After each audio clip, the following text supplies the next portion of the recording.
Welcome to GTM Confessions, where we share what it takes to be a go-to-market professional today, because it's freaking hard and it's far from the glamorous picture that social media often paints. Consider this show your weekly go-to-market therapy session. I'm your host, Stephanie Cox. I have more than 20 years of experience and I've done almost everything go-to-market related in my career. In this episode, I chat with Kate, Vice President of Revenue at AudiencePlus, about what it takes to work in a startup, the challenges facing sales leaders, how to think about measuring sales effectiveness, and so much more. Welcome to the show, Kate. I'm so excited to have you. I'm excited too. Good to see you. Thanks for having me. Good. So for those of you that don't know Kate, she is the VP of Revenue. So all things tied to revenue at AudiencePlus. And what I really want to talk about is sales initially and how it's different at a startup compared to a more established company. Because I think sometimes there's a perception that, well, if you're good at sales at a large company like a Salesforce, Adobe, you could come to a startup and it's the same. And you and I both know that's not the case. So talk to me about how you've seen it be different. For sure. I heard it referred to recently on LinkedIn as the magic rep, which I had never heard before, which I was like, of course, in love with, because that's like just convenient for me. But yeah, it's extremely different. And I've been at, enterprise teams, run enterprise teams, and then, been progressively smaller and smaller startups. And now like being really part of a founding team and around from the beginning, I think speak pretty confidently to how and why it's so different. And I think like it comes down to just everything is experimental all day. Nothing is done yet already. And that's like whether you're a leader or an AE or whatever it is. Like if you need a resource, guess what? Like it doesn't exist. If you're looking for like a narrative or a deck or a talk track that you can just like come in and memorize and then like learn how to personalize, guess what? You have to build it because it doesn't exist yet. And then like depending on where you are in your product, like product market fit journey too, like not only once you create those assets or like get it down and know what you're selling and start getting good at it, it has to change again. And because you haven't figured it out yet. Like we're finally at a place in our business where we've got that now, and it does get a little bit easier. It gets harder in other ways, but like, yeah, just because you have figured out the story doesn't mean you're telling it right or that that's the story. So always having an openness and understanding of like, should I be doing this entirely differently? And, there's some ways to know whether or not that's the case and whether or not it's working. But, and then it's also just like nobody knows you. So there's an incredible burden. Like everyone's a bit of a marketer. From a very early stage as well. So it's a lot. It's a lot. Yeah. Well, and I love that you said that you kind of have to come in and build everything, because I think oftentimes people think, well, you're going to onboard a new team member and teach them everything. And yes, but not everything exists. There's not a process for everything. There's not decks for everything. You're releasing new product functionality and things are changing. You're constantly iterating on messaging. It's not this kind of like beautiful little design box that we give someone. We're like, here, go do this and repeat. Completely. Yeah. When I joined, my mind tends to work in like wanting to build a process for things, because then I don't have to like maybe F with it again, or I can like just, then it's done. And knowing I'd be bringing on a team at some point, there was like a lot of, pull to document things early on until I realized like, okay, I got to stop doing this, because this is such a waste of time, because it's all changed already and I can't keep updating all like, this is silly. So finally let that go. But yeah, that's a big part of it. It's interesting that you say that, because I do think we're all conditioned to like, especially in a startup environment, to think about when you start scaling and to document the processes and like create the training materials, which like, yes, yeah. But also yes, but also like Yeah, so just slow down. And like, it's okay that not everything is, in fact, it shouldn't be scalable. Like, nothing should be scalable for a while. And that's like, takes a minute to really take that in properly, I think. Well, and get everyone else on board with it too, especially like not just your kind of like team that you and colleagues that you work with, but also like a board who wants to think about, who's always thinking about what's next and Yep. creating those scalable processes. 100%. Yep.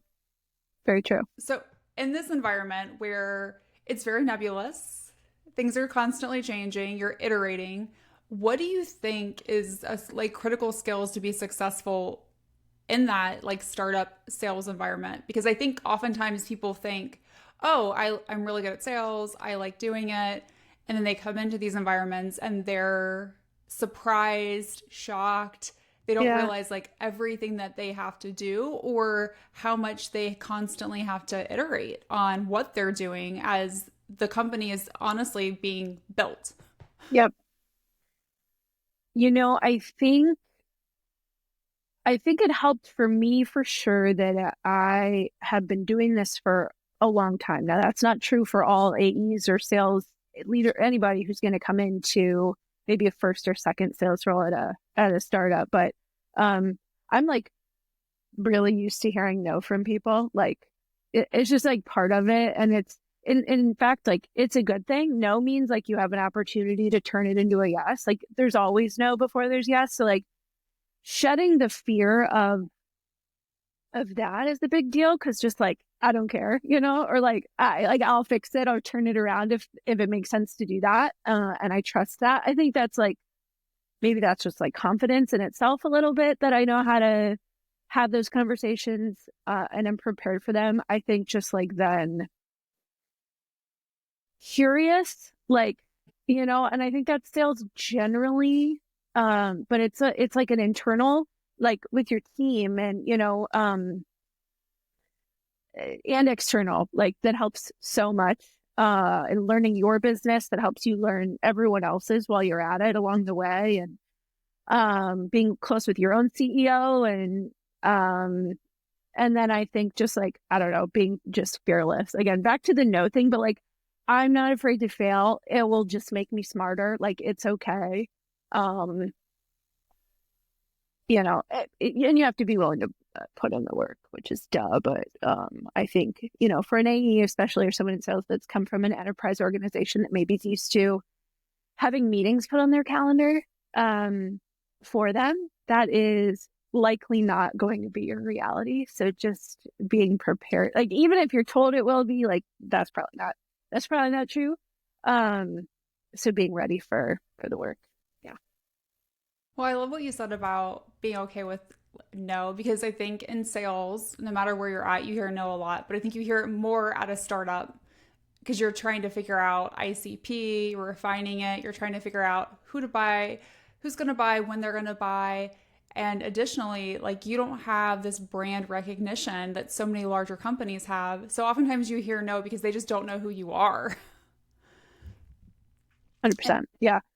It's like, it's so much education. And it's one of those things too, where there's like a 101 for a sales call that like exists for everybody. It's how everybody gets trained, I feel like. And yeah, there's iterations to it, and it changes over time when there's new methodologies and all these things. And it's cool. It's great.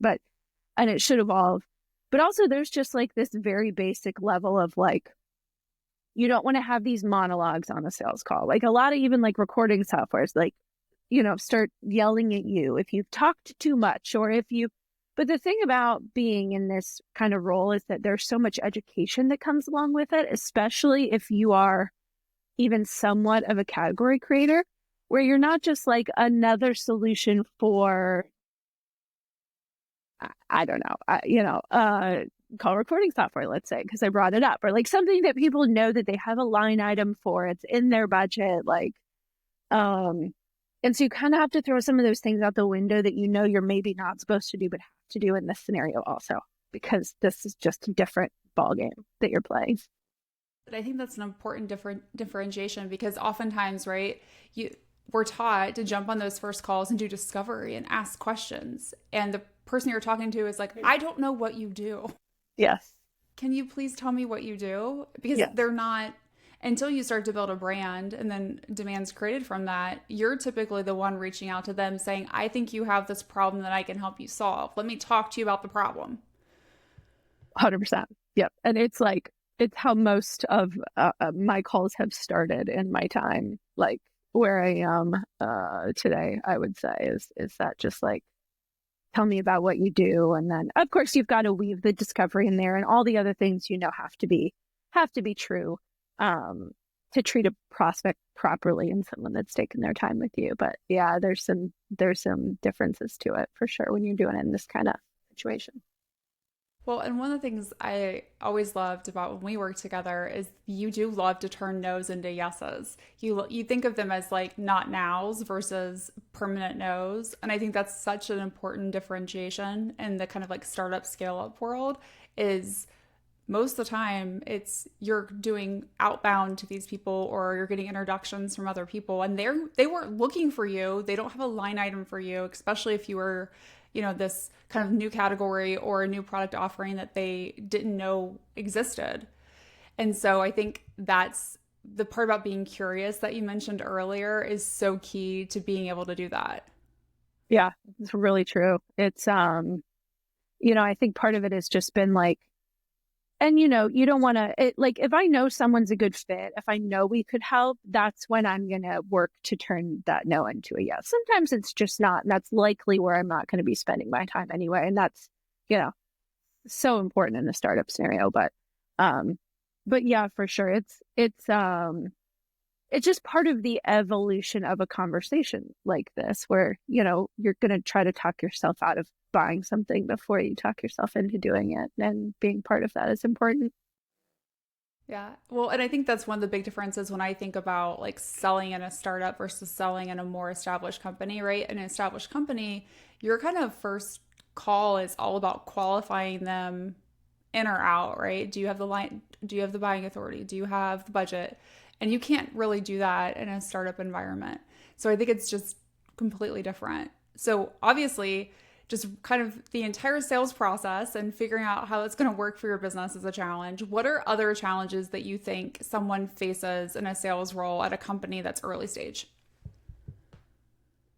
Yeah, I think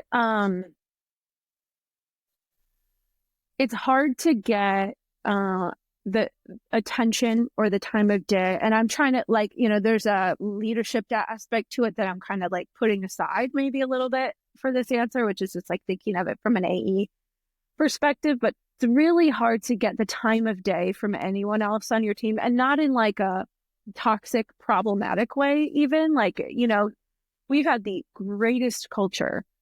We're a small team, and a small team means that like, if you need something done, you gotta get scrappy and find a resource to do it. Like, again, and I touched on this earlier a little bit, but like, sales, we always want like the perfect customer story or the perfect asset that's going to help support what it is that we're doing. And it's like, it takes them getting used to where you're like, okay, we don't have that. I can't ask for it. No one's got time to spin it up or even like the means to do that right now today, because maybe even like we don't have formalized customer stories yet. So like, how can I support that actually getting done then? Maybe like, what do we think about having that written and who could do that? And like, sometimes you're really just like actually outsourcing. I mean, I have a surprising amount of sales calls where I'm the prospect because I'm like, okay, is there a solution for something that I can just take care of? It doesn't maybe fall under my technical job description, but like it would be a difference maker.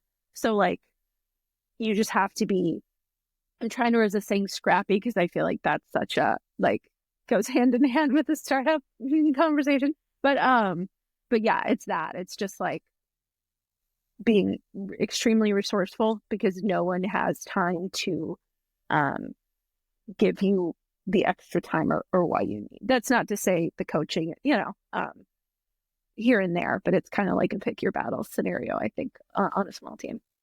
Yeah, that's why I like to say part of being successful in a startup is doing the job that's needed, which is may not be the job you were hired for. And I think that's what you just described is there's a lot of things that you're gonna realize you need that maybe in a larger organization another team would do that you're just gonna have to figure out, and things that other people are gonna need help on that you maybe have done in the past but aren't part of your current job responsibilities that you can just step up and kind of help. Everyone is truly working together to figure it all out as the plane is being built while it's in the air. That's exactly right. Yes. So we talked a little bit about like establishing processes, documenting everything. Well, let's talk about kind of the next part of that, which is like pipeline. It is the most important thing at a startup. It is also, I think, probably the most frustrating and challenging thing at a startup because it is constantly evolving and you don't have a ton of good data when you get started. And even as you grow, because your product evolves, that where you can create predictable forecasting. So how do you think about creating pipeline, forecasting in a way that is maybe I'll say like directionally accurate, and not going crazy while you're doing that, and trying to share that with your CEO, with the board, who want predictability in a plane that is in the air and still being built. Yeah. This makes me laugh because it's an art form. This is a bit of an art form. Because there's the right answer and then there's like the reality. And then it's like a matter of figuring out how to like bridge those two the best that you can with what you have to work with. I think, in every sales role I've ever been, let's say sales leadership role I've ever been, you can waterfall all day. And like I do, like I know based on our win rate and how much pipeline we need and how many meetings that equates to based on our ACV. And I know our sales cycle length. And so I know what we need in order to produce X. And that's not difficult math. And then you're like, okay, you can dig a layer deeper and you're like, what are the sources for meetings that convert better? And where do we, how do we focus on those to make sure we're feeding myself really ultimately. But then, but there's at the end of the, so you can do all that. There's only so many levers you can pull with very finite resources in a startup. So it's kind of a situation where even if I do all that work and I'm like, okay, here's the number reality tells me is attainable right now. Okay, so what can I do to affect that, right? First of all, can I throw more money at this, more time at this? Do we need to get in market? Do we need to whatever? And often there are things that can be done always. And but to a point, and also considering resources are extremely strapped. And so it's a little bit of a game of just okay, what's a number that I absolutely can't go, say we're gonna go below, what's just looks right and pretty, because I could never walk into the boardroom and justify this number in a million years. But what also am I not gonna put myself in a tough spot by overpromising? So it's a bit of an art form. I will also say though that again, I kind of laugh and I love doing that work. I think the waterfall, I think all that modeling and all that data and those numbers are so fun. I love that part of my job. But at the end of the day, our forecast is our plan, is our runway, and is our forecasted NRR. There's really not just tell me what number you need me to hit. And then let me, it's almost cute when I'm asked what we're going to hit. Cause I'm let's just save a little bit of time. Just tell me what you need from me and what we've committed to in our plan. And let me find a way to get there. And that's when I'll model it. And that's when I'll figure out what I can do to make sure we get there.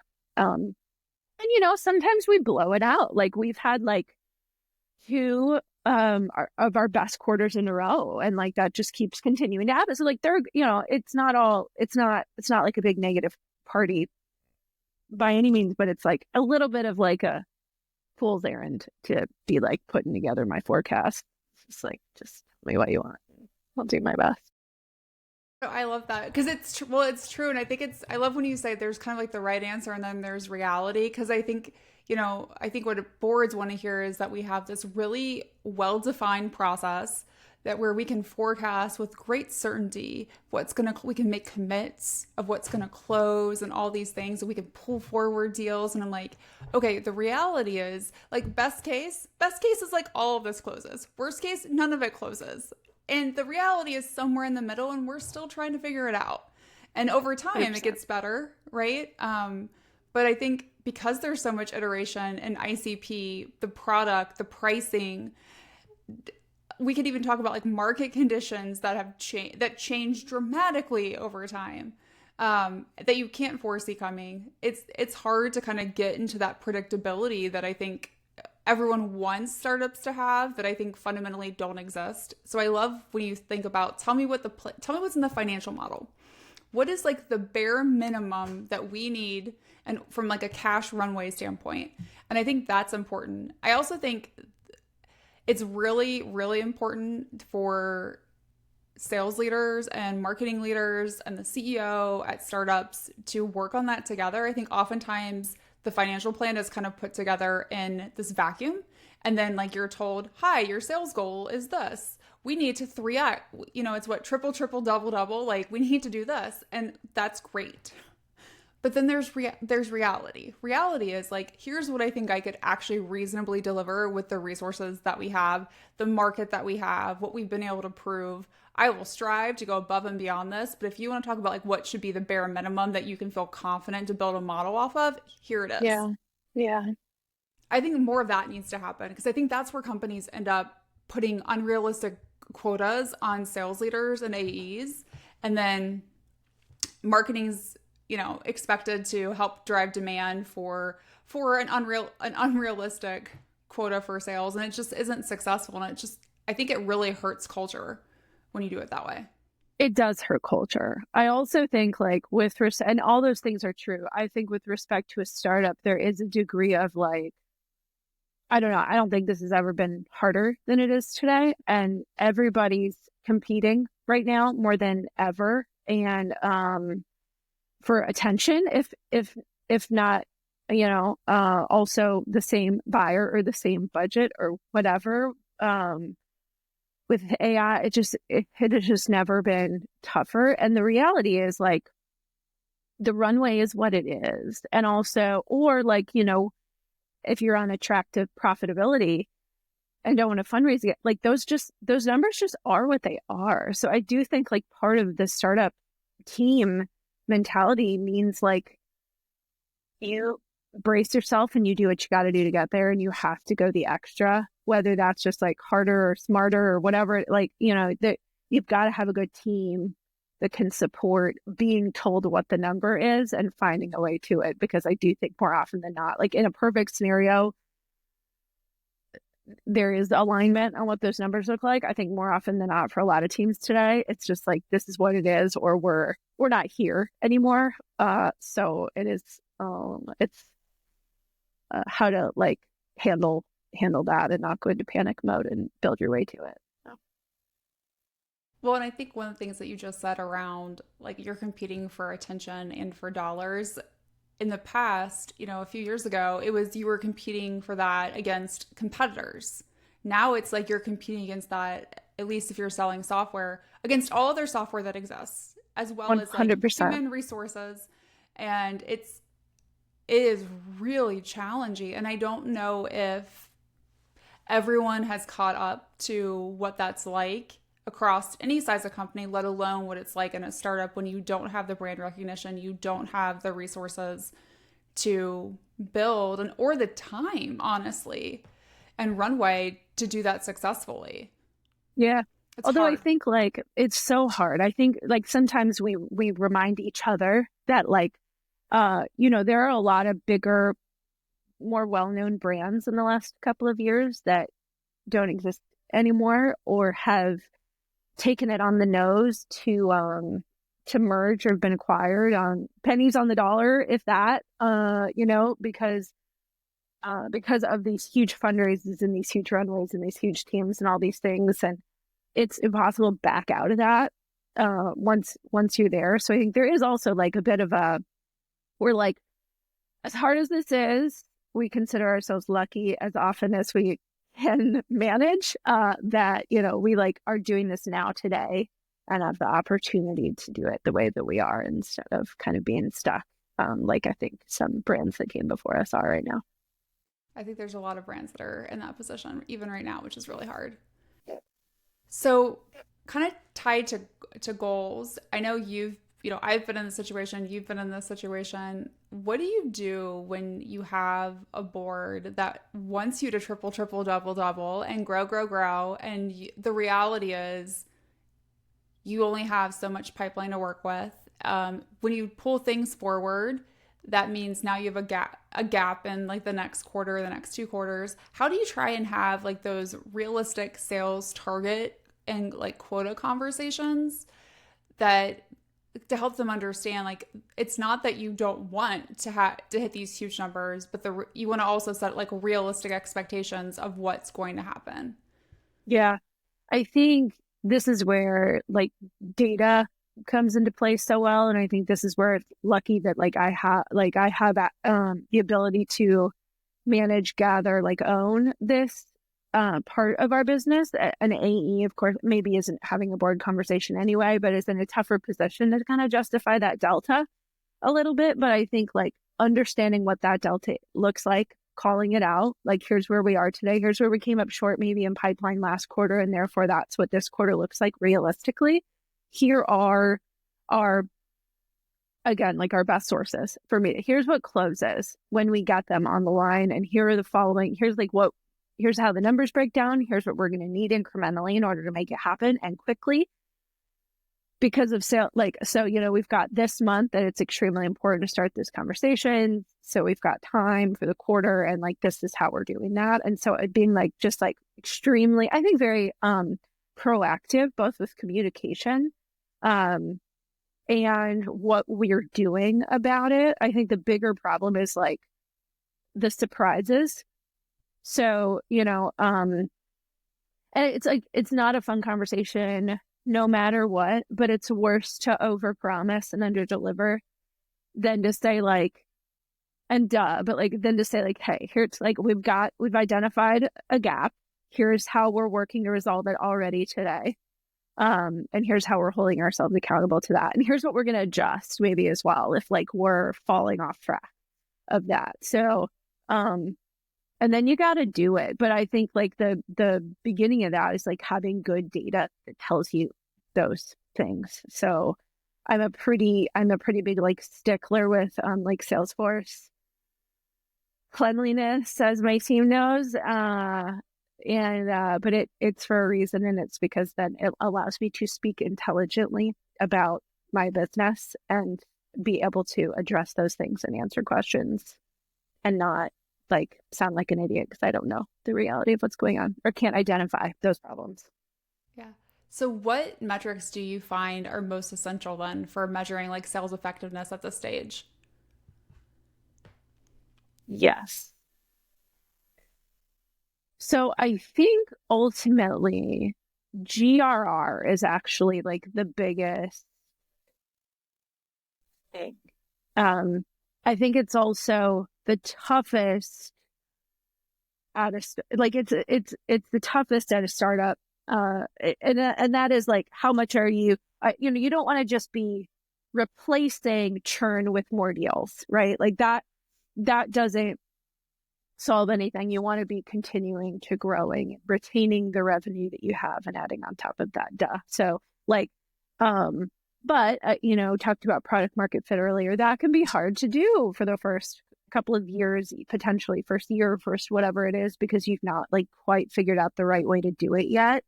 That number identifies whether or not you're starting to, I think, first of all, like what's happening with renewals is the signal for whether or not you're selling the right way. So that's a big thing. And then I don't know, the other things are just like some of the more basic, I think, stuff that's still really fun and makes sense and whatever, but like ACV, how much are you selling for? What's your win rate? What percent of meetings booked, if you're measuring that way, which is I think the way it should be measured, are ending up close won, and like knowing what's good and what you're aiming for, and knowing again then like as you get a little bit smarter and a little bit more sophisticated, what do you need in terms of pipeline? What has been your like month over month or quarter over quarter average in terms of meetings booked, and where have those meetings come from? And what can you do to maybe like automate some things, some channels a little bit better, so maybe you can focus on some other areas. So just like following the journey of where the revenue is coming from beginning to end is really important. And then again, paying really close attention to renewal cycles and who's happy and who's sticking with you. So when you think about, you mentioned renewal cycles, where do you think in a startup renewals should sit? Because oftentimes you have like a sales team which is responsible for bringing in new customers. Customer success is responsible for retaining and upselling. But so much of what you're trying to figure out is not just how to bring on new customers, but how to make sure you're bringing on the right customers long term. So yeah, and I know it's different for every organization, but how are you thinking about that today? And how would you suggest others think about it? Yeah, I mean, it's definitely, we're lucky we've got like an all-star CS leader, shout out Clayton, who is experienced and owns the number ultimately. We spend a lot of time one by one. In fact, I have that meeting this afternoon, like going through customers one by one and just talking about like where we are. We've got a bit of a matrix we've been able to build that takes into consideration like product utilization, and then just like the things you can't quantify, like how much do they like us, like that we have that helps us measure like who is maybe at risk a little bit, because that can fall into a couple different buckets and how you identify those individuals. But it sounds like so cliche, but it's such a team effort. I'd say probably like least of all mine, although I'm bringing in the initial business. I truly have to like kind of, and I stay involved, and I'm in market a lot. We do a lot of like customer dinners and visits and all those things, but I largely have to focus on top of funnel for us to continue to hit those goals. But our CEO is hugely involved in our customer meetings and journeys, and then also I didn't say, but our CS leader is also our product leader, which I think is also just extremely beneficial. Would it be great if his workload didn't look like that and that was two people's roles? Yes, it would still be extremely important that both of those roles are very, very much involved in the customer relationship because of how much that affects renewals ultimately. Well, I know you just mentioned how your CEO and your CS leader and you are involved in customer renewals, but how do you think about the roles that they can play like in the initial sales process?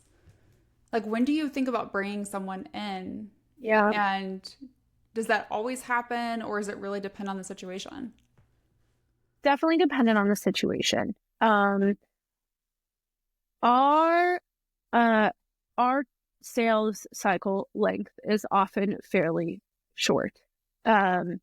It's not unheard of to have a turnaround be within a week or two by any means. And we've even had like significantly shorter than that at times. Because if it's a good fit, it's a really good fit and it like makes so much sense kind of thing. So, and also I think just like in this world of self-service and information, and like if I hear one more person tell me no one wants to talk to a salesperson, like kind of process, you have to be as easy as possible to buy from. And that means like I tackle it all in a first sales meeting. Like you're going to get pricing, you're going to get a demo. And like, thankfully our product, we have a lot of enterprise customers.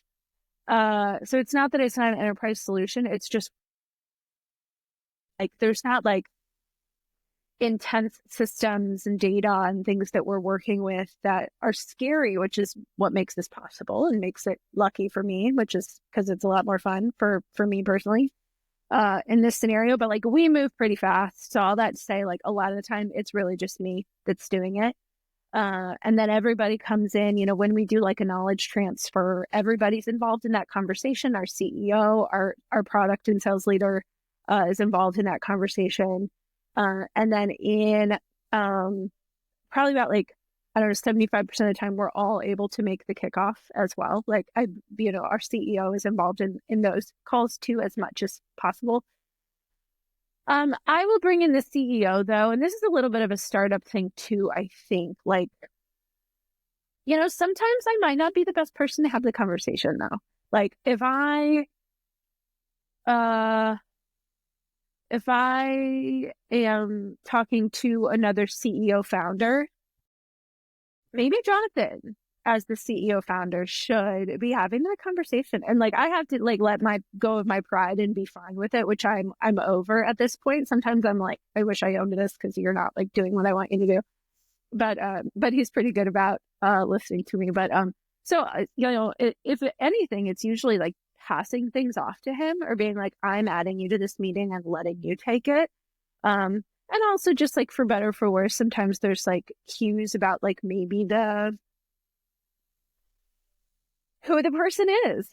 You know, my founder's a male. I'm not going to like go on and on about, you know, that today, but like, sometimes he's the better person to have the conversation, depending on who the person is, if it's in the best interest of the business. So, and then also like just the typical, maybe if I've got like an entire leadership team, just to balance things out, I'll have him join me.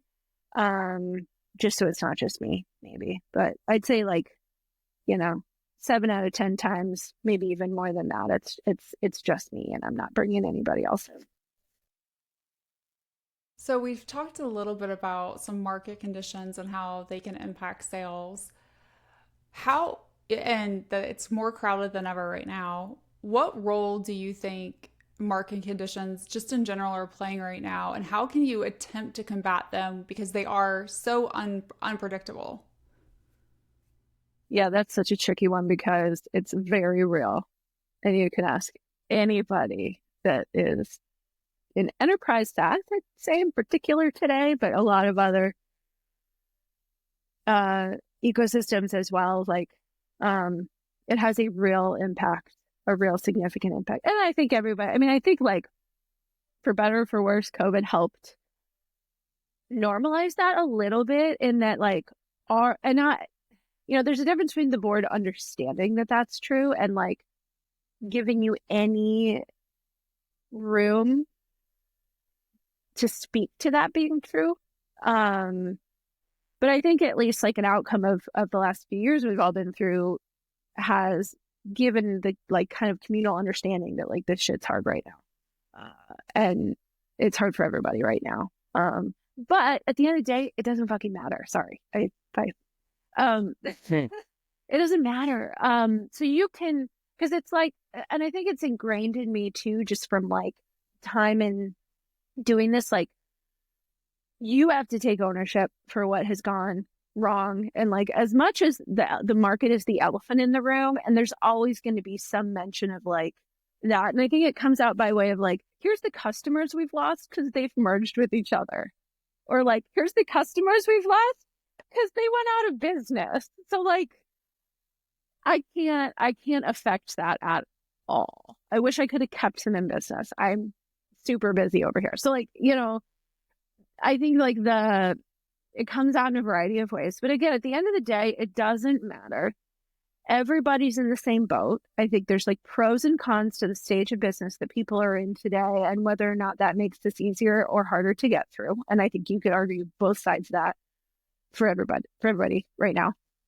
But it is just like a lesson in like, put your head down, maybe get off LinkedIn for a minute and just like keep going and think about how to break through the noise. And then just like think about, you know, if you're lucky enough to sell a solution that is a difference maker from a business perspective, which hopefully, we all are. We all know that's not true, or else there's a lot of competition for similar things. But like, if you focus on like what the pains are that can help people solve the issue that they have that's like impactful to their bottom line, and you have relentless focus on that and relentless focus on your ICP, you got to do what you got to do. Well, and I think your perspective that, your example of there's companies that are getting acquired, merging together, there are companies going out of business, there are things happening, politically, economically that are drastically changing the landscape that we as software leaders can do absolutely nothing about.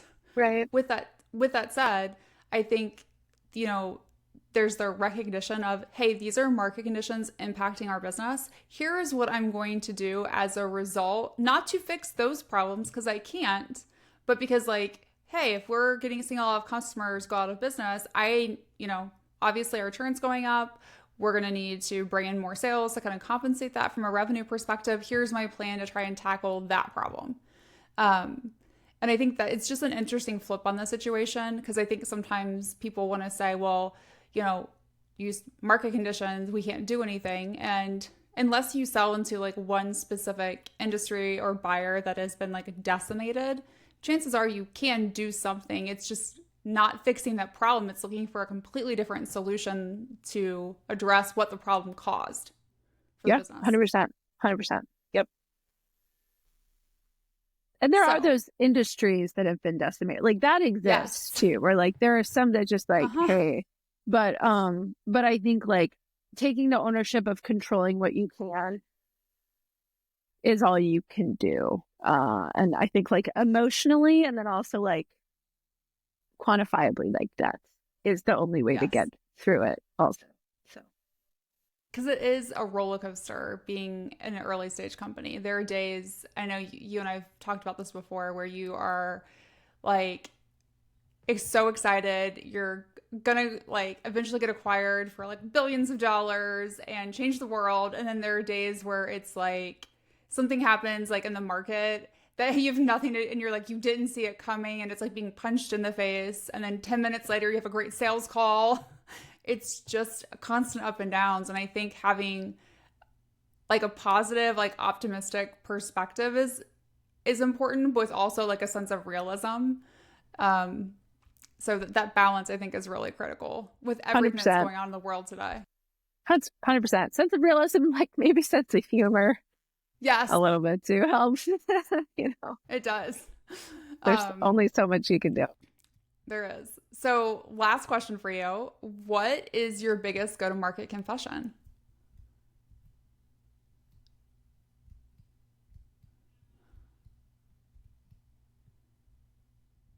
Okay. I was thinking about this morning from a LinkedIn post, speaking of LinkedIn, that I saw.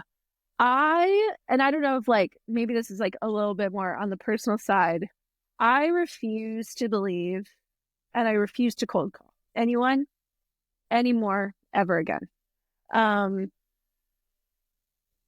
Will I have a team member at some point who's tasked with doing that? I don't know. Never say never. But like, I have not made one cold call at the Juice or AudiencePlus. I will not be doing it. Maybe I've done so many that I can't anymore. I've reached my limit. Maybe I get so many that I refuse to believe. And like, I know people do it really well. Maybe I just suck at it too at this point. Like, it's just not something I've done in a long time. And I don't, but like, I'm not going to. I'm not doing it. I applaud you for that, because I think it goes back to like the market. Like, I think things have changed. That worked really well, but now and I think part of it's like software that has caused it. This is why I feel like sales and marketing tech gets regulated by the government so often, is because like we get new software and then we make like poor choices, right? And then they have to do something about the poor choices that we've made. But right now it's just like there's so many people, that are constantly calling with like parallel dialers and automated email sequences, and I don't know who you are. I don't know where you got my information. I am not interested. Please stop calling me. Yeah, I know that there's a way to do it well. I do. And I have done it, for the record. Like, 15 years ago or whatever. Well, but it was a different world. It was a different world. then. And also, like, I don't know. If your first, like, opportunity for an impression with someone is that you're annoying, that's just not, like, there are better ways today and smarter ways to, like, identify where to spend your time. That's not, I'm not trying, like, I'm not going to bug people. It's annoying. Like, there's no way around it. Yes. That's not how I want to start a relationship with somebody. So I won't do it. I will say though, like, I really respect people that do it all day, because I have done it and it's the worst and it's extremely hard work. But it's not happening. You've been listening to GTM Confessions. If you love what you've heard, make sure to subscribe, rate, and review our podcast. And don't forget to tell a friend.